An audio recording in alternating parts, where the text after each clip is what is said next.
Balik mga kapuso sa spotlight karong buntaga tungod kay buwan sa Mayo man atong hisgutan kining naanda na nga tradisyon di sa Pilipinas, Santa Cruzan ug Flores de Mayo. Usa ka sugbuanon mga kapuso nga may talagsaong koleksyon sa mga dolls nga giseninaan ug kining mga outfit, kining mga sanina nga pang-Santa Cruzan gyud talagsaon to atong maila-ila karong buntaga ang designer nga mo'y tag-iya niini si Sir Glenn Mayol. Good morning Sir Glenn, welcome sa programa. Kumusta imong kabuntagon sir? Unsa may kasagaran di imong buhaton sir matag buntag?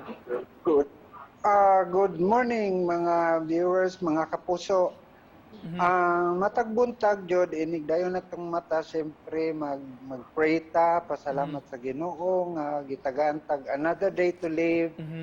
To do kung mga wala pa nimo mahuman og trabaho or mga trabaho-onon pa nimo or og katong mga medyo nakaisipyat nga mga nanglabay nga adlaw, yun na kay chance nga mo correct.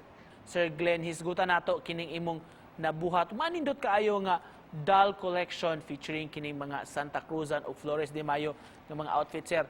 Unsay tinguha nimo sa paghimo ani sir og unsa may kadugay na nimong koleksyon?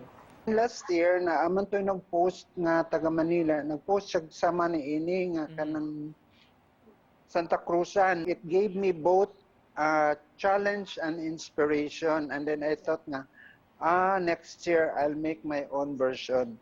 Ni-order ko online og dolls from Divisoria in Manila. So muna akong ang wala sad ko andam nga design. Actually you create the design only when you see the materials. If you won't mind, pila man tanan imong nagasto ini sir? Ang parang major gasto jud ani are the dolls nga maigog tag 50 ang buok.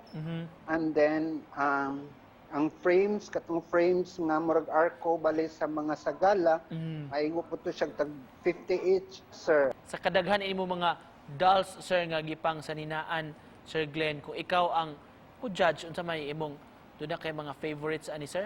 Ang akong the last three nga akong gibuhat kaning which I think are the major they play the major roles sa aning akong Santa Cruzan are Mama Mary, Reina Elena, and Reina Imperatriz. Sir Glenn, lastly to end this conversation nato karong buntaga, doon na kay buti paambit nga mensahe sa atong mga viewers labi na mga kabatan-onan nga nagtan-aw ron sir.